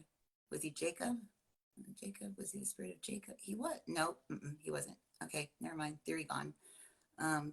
So the Moranches. So I had written here. I wrote a bunch of notes here in here so I wouldn't forget. Let me see. Said Caligastia or whatever it was, the Nephilim. And then there was Trinity teacher, son or son. I wrote S-O-N or S-U-N, the Trinity teacher. Okay, so the counselor and helper of a Trinity 462 System 74 Constellation 3. We charted that like 10 years ago. Remember, it was like, yeah, we charted out the whole serial code of our souls. It started at the top of the Sophias. The moderator in here, his name is Gavalia. Oh. Gavalia. He's the moderator and was commissioned by the Ancients of Days to give this give this testimony. Because remember, it started where our soul started at the top. It was source, and then it broke off into it broke off into two, and then once it formed back together and created one. It passed through the Sophias, and then it passed through Michael's. So it was like the consciousness of God passing through all these different veils, and it ended up being in World 3, and then it was like we were like Avatar 7 or something. So we're like the 7th Christ of World 3. And we had the whole serial code written out. I remember we did it in my old office, me, you, and Bill and Gail. I was trying to find the sheet that we did it on, but I know we have it on. Is Michael with us right now? Yeah, they're here. I'm just scared the second I start channeling, the kids are gonna come blasting in. No. It'll be okay. Mama and Jeff are keeping them at bay right now. And I do want to hang out with them for the good bits. Let me see, the kids 8. Yeah, they're gonna. Sure, love to see love to hear if Michael has anything to say.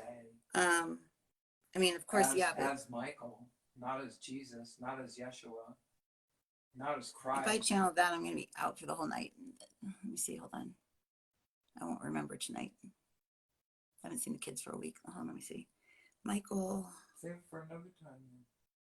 Even just an hour from now, but we won't do it. Hold on, let me see. Yeah, Michael's here, but Michael is just a wave of energy. Michael's not a being.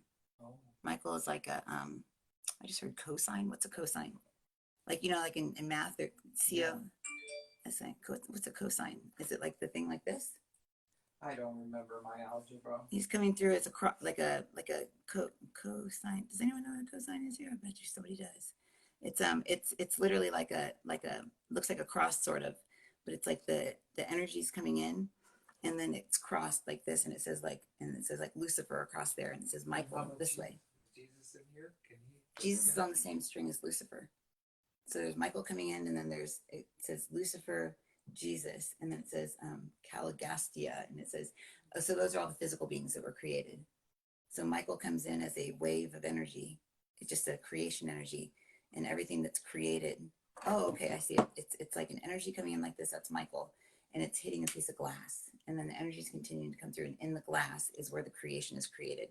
So it's like almost like a film, like a hologram of like Jesus is there, a hologram of like Lucifer is there. Lucifer is very good looking. Lucifer's Adam. No, I don't think so. Lucifer and Adam look like they're one. They're coming together. Hold on, let me see. Adam, once he falls. No, Lucifer. Oh, Lucifer's the one that tricked Adam. Yeah, he was a snake. Well, Lucifer. Metaphorically, he Yeah. was a snake in the Old Testament as the one that convinced Eve to fall first, and then Eve took Adam afterwards. That guy who warns about the women in the Bible, people should have listened to him. Solomon. Had like 365 wives. That's way too many wives. Proverbs. Who could even handle having more than one boyfriend or girlfriend, let alone 365 wives? Ugh. Okay, so never be alone. Okay, so what I'm seeing is, so let me see. They're talking about something. They're talking about the super universe, Adamic, Soarington. They want Sonarington. Sonarington is what they want to talk about. Sonarington is a place. It's here. Is it in our universe, or is it in the super universe, or is it in Sonarington embodies, I see the sun is in Sonarington, all of our planets up until, looks like Neptune, is it Pluto in it? Yeah, all of our planets are inside Sonarington.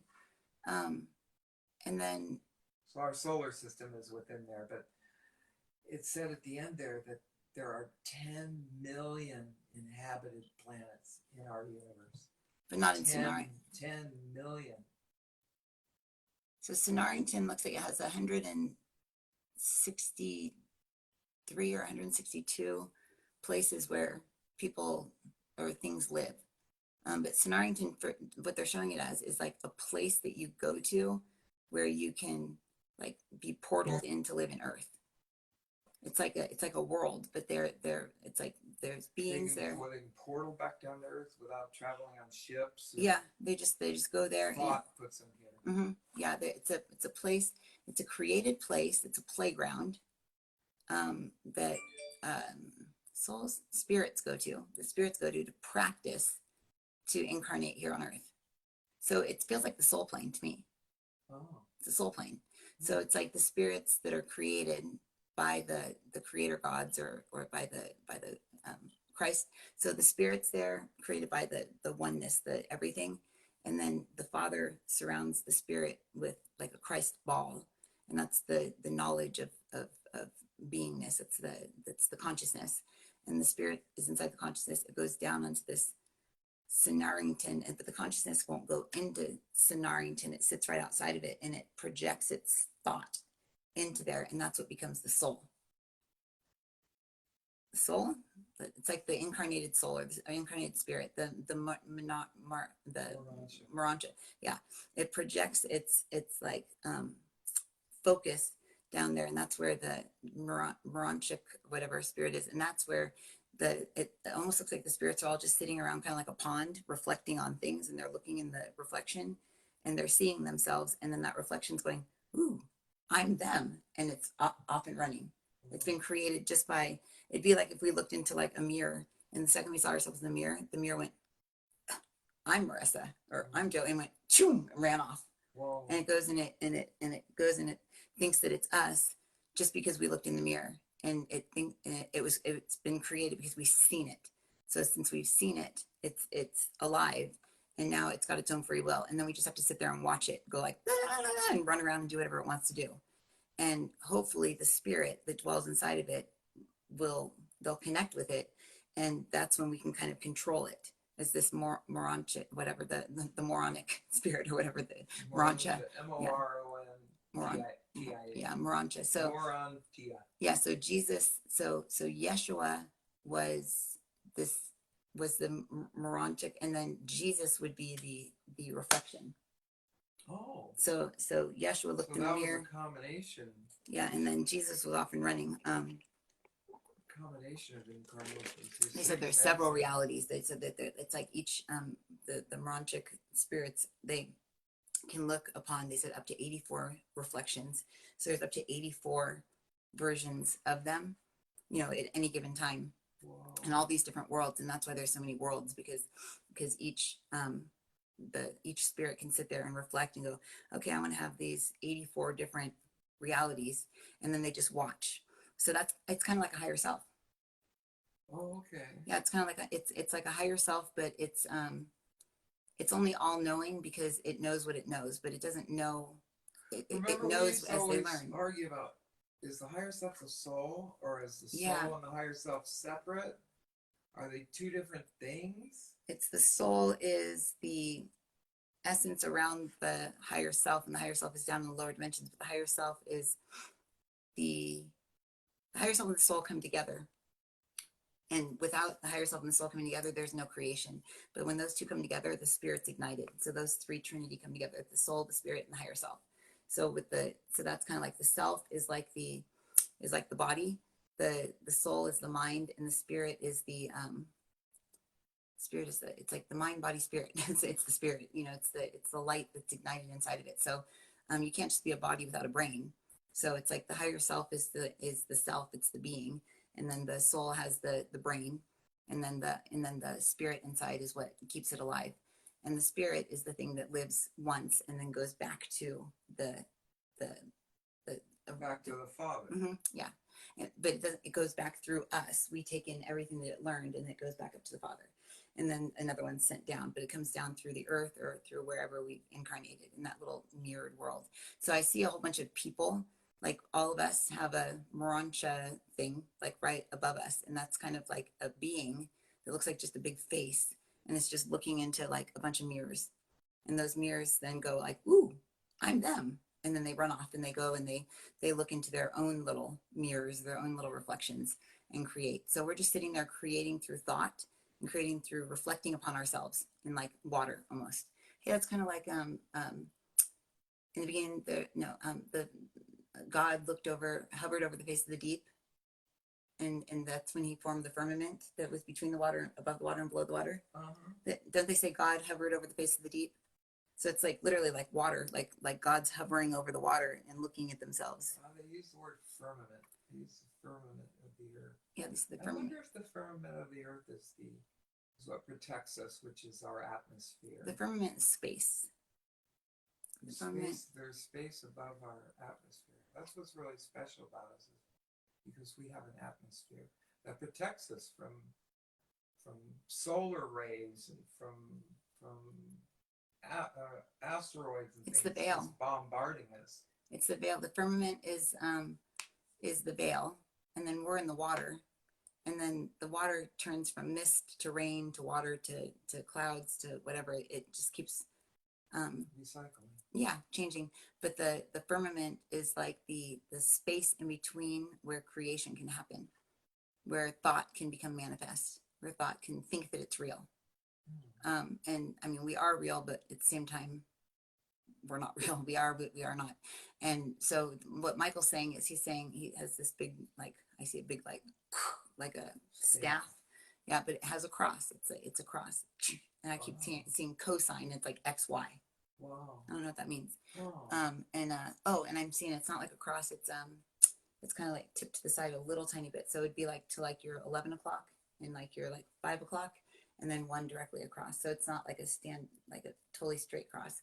And it's because of the wobble of the earth. Something about the earth being tilted. Why is that? He says, as I create, I create through the hand and the staff in which I have. For the hand in which I have brings about the energy and the wisdom and the knowledge that everyone needs.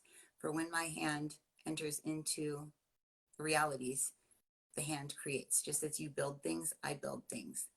But my thought enters into the hand, and the hand then creates worlds, universes, creations. It is the creations that I create that create you. I create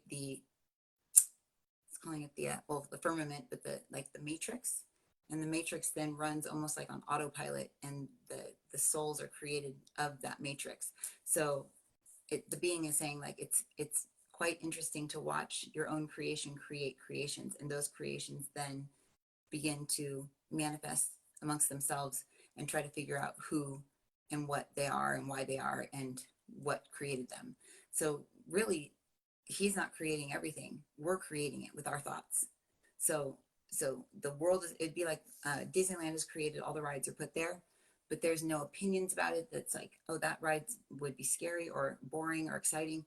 It's once the beings go and ride the ride, our opinions of it will make it dip faster or make it go up slower or make it curve more. It's what we perceive it to be that makes it so. So like if Space Mountain was like, just like if we were like, oh, that's super boring, then Space Mountain would just go in the light, it wouldn't be exciting. But if someone was like, oh my God, it's so scary, it'll become scary. So they're saying that whatever you think your world is, it will become. So if you think your world is polluted, if you think your world is being blown up, if you think your world, people are fighting and nobody's getting along, then that's what it will be. Because your minds are of that Christ deity, Trinity, Creator, Son, Holy, not Holy Grail, Holy, Holy Rail. It's not Holy Grail. It's Holy. There's like a rail literally that goes up, and it's like he's saying that we are the creators of our reality. We're given the same power that creator gods are given, and that's the whole beauty of it. Is these Christ beings are given the ability to just create and then let go, because other beings like Lucifer would be like, no, I want to make it like this, and I don't care if they think it's scary, I'm still going to make it really boring. And it's like the creator selves, they get in the way and they say, no, I want it to be this way, this way, and this way, and they want to create it that way. The way of a true God, sovereign being, is one that can create and then let go. And that's why bad things happen to good people, because technically these bad things may not even be bad at all. It may just be perceived as bad at the time, but in retrospect, looking back, going, kind of glad I got thrown in jail. Now I'm alive today because of it, but back then it was really, really bad. Or I'm kind of glad I got that speeding ticket because, even though my insurance went up a little bit, I didn't speed, and I would have died 2 months later speeding down this road and flown off a cliff. So people don't know what good is and what bad is. They just perceive it at the time. And what we have to realize is that what we think of things is what they're going to be. So we need to shift our thinking. He said, shift the thinking from a tipped perspective to a straight up perspective. Oh, he's going from 23 to straight up. He says, shift the perspective from you are the creator son. You are the image that the creator son saw in the pond, and you went, oh, I'm him. And you're off and running. That's your beingness. So the being is a collaboration of the spirit, the soul, the higher self, the Moranchas, whatever thing, and then the flesh. The flesh is the creation of the Adamic soul, and the Adamic soul is the personality order of the soul. So the personality is something that is stapled to a being because it's the personality of a being, and that personality follows that being, that soul, that spirit throughout all of creation. That personality is what needs to be refined and turned into something that trusts, because once it's rejected from the quote unquote garden or from your rancha, it's sent out, meaning like you look at it in the reflection and then it's now cast out because it's not you anymore. It's a reflection of you. So that's the being that has a personality, and its first personality characteristic is rejection. And that's the same thing when we're born into this world. We're born and we're disconnected from everything over there, and immediately we're abandoned. We're in the flesh, and the first time a parent puts us down when we're being held, we've been rejected.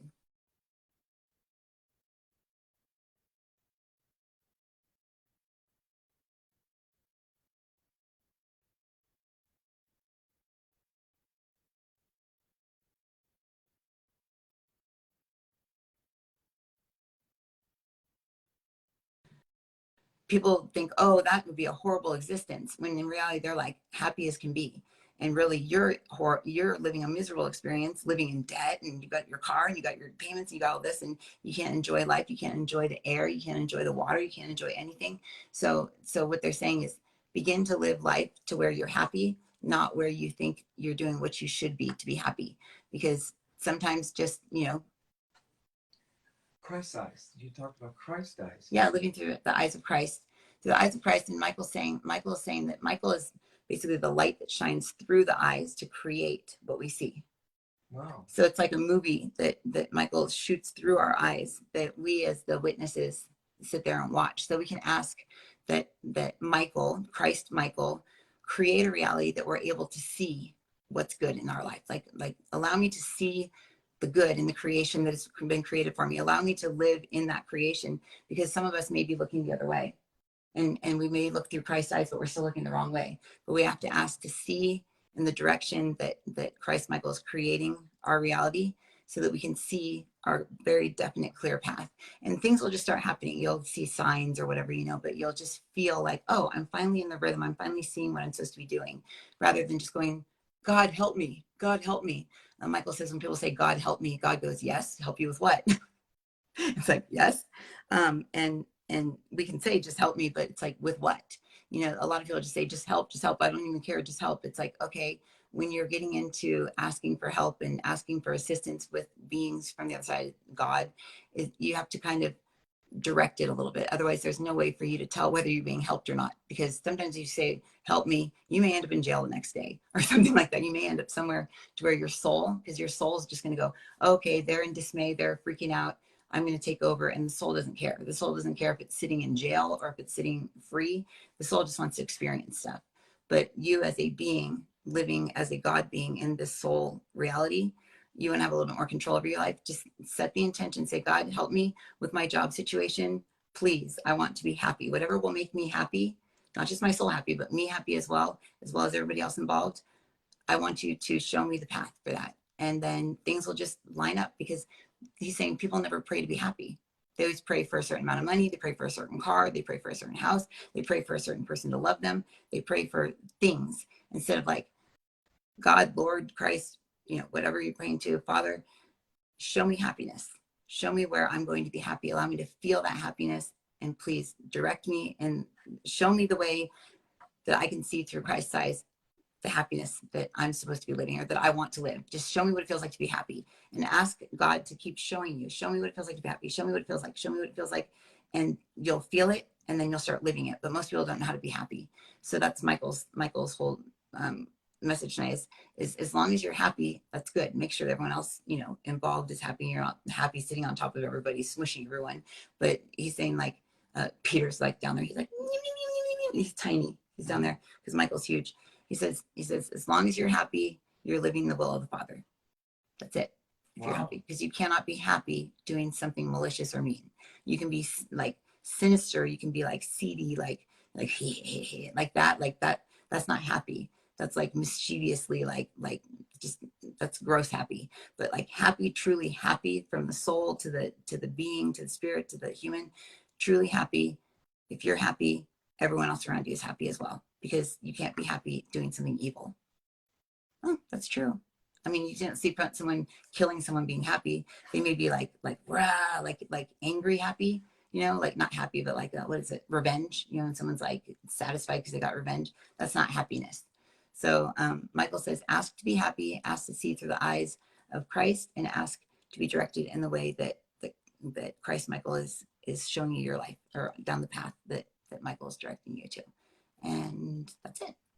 Just out of curiosity, if I can ask one question, because at the end of that, it said that our Earth is looked upon throughout our entire universe as a very, very, very, very, very special place, because the creator of the universe did his last act here on this Earth. Does that have anything to do with all the UFOs that are around? I mean, I was just reading an article yesterday about all these pilots that keep seeing these UFOs between Hawaii and California. And they're nervous about telling authorities because they're thinking that people are going to call them nuts. But so many of them are seeing these UFOs now that if there are so many of them, they could easily wipe us out. From Russia. Wipe us out. Or they're from Russia. There's a lot of them that fly over Russia. No, but they're from Russia. That's what I'm hearing. I'm hearing that the UFOs that they're seeing are Russian Russian. They've already proven that can't be possible. Can't be possible. I'm saying that what they're seeing is what. I mean, these craft are moving at speeds and then stopping on a dime, and then going in another direction on a dime, and it's beyond. They're from the future. They're from the future. Oh, Russian future. They're from the future. They're future beings. They're not aliens. They're us from the future. Wow, just observing us? Trying to shift things and change things, bringing our awareness into the fact that there could be time travel. So that we'll start directing our attention towards that and creating it. Oh, like the Umbrella Academy. That was a show I was telling you about on Netflix. Oh, Umbrella Academy. Very strange I wanna 3 watch that. seasons, but it's very, very. Oh, that's what I want to Because start watching. part of it was trying to make sure that they didn't throw history off by people meeting each other that weren't meant to meet each other, and then that created a whole different world in the future just because of certain things happening. But, Well, they're trying to throw something off with Elon Musk. huh. They're trying to stop him from doing something, and they're creating some sort of vertical time something or other, like time space, like they're trying to chop something off from happening, and it feels like Russia is pretty much the entire world. When I look from where they're from, it's like it says Russia, and it's on every single country except for Hawaii, and Hawaii's Germany. Jeez. It's like Russia and Germany, they've taken over the world, but there's like no US. It doesn't look like any US, but this is like, like 300 years in the future, but it's like the whole world looks like it's just like people don't even really live. It's like they're just stuck inside. And so it's almost like virtual reality type stuff. They're going back into the past. They're trying to save the world from becoming what it is there. And that's what people are seeing. But are they actually, that's not the, no. So the viewers of our reality that find our world really, really interesting, they're all sitting up in the upper dimensions to where they're not physical beings. They can't really control anything because all they can become is a reflection, but then the reflection goes, oh, yeah, I'm real. And it runs off and it becomes like the soul or whatever. But all they can do is watch from up there. And everyone does find it very interesting because the creator of this universe did incarnate all 7 times on this planet as an angelic being, as a physical being, as a non-physical being, as an elemental being. It's the Christ Michael being did all of its creations through the sub-universes and the super universes of this earth or whatever, and the rebellion took place within this universe as well. So there's a rebellion, and there's a being that created the rebellion, because he created the rebellion just to see what would happen. So Michael created Lucifer. He created Lucifer. He created everything. Yeah, he created Lucifer, and he made Lucifer fall, and that's why I was seeing Lucifer and Jesus as the same being. Oh. They're the same. They're the same. It's just two sides of a coin. So it's like Michael went, oh, I know, let's create a bad guy and a good guy. And let's see which one people think is good and which one they think is bad. Let's see if they think that being a soul that's a being or a personality for eternity and stays the same being forever is better, or if they think that remerging with me is better and having no individuality. Let's see what they think is better. But they both have the same rights. They both have the same ability to create. They both have the same access to everything, except for the being is not eternal, because the being can eventually end up dying or just getting lost within itself. Whereas the one that merges back into the Father has the forever Father energy coming into it. So that's like the Christ energy and the Antichrist energy. But they're saying that they're saying, oh yeah, the Antichrist energy is straight up and down, and then that Christ energy is a little bit like crooked. I don't know what that cosine means. They just keep saying cosine. But so what they're saying is, I started drawing the chart out there, and then Buddy came and stepped on it and went whoosh, and I was like, oh. But I was drawing the chart of all the different names that you're using. So tomorrow when you read it, I'll be able to listen to all the different Should things. we do another show tomorrow? I normally Yeah. take Saturday off, but Let's I'm not here long enough to just take a day off. Yeah, no, let's just do it every day while you're here. But we'll do it a little bit earlier since it's Saturday, and then the kids are out of school, so we'll do a little bit earlier when they're playing at the park or something. Okay. Okay, so we'll be back tomorrow.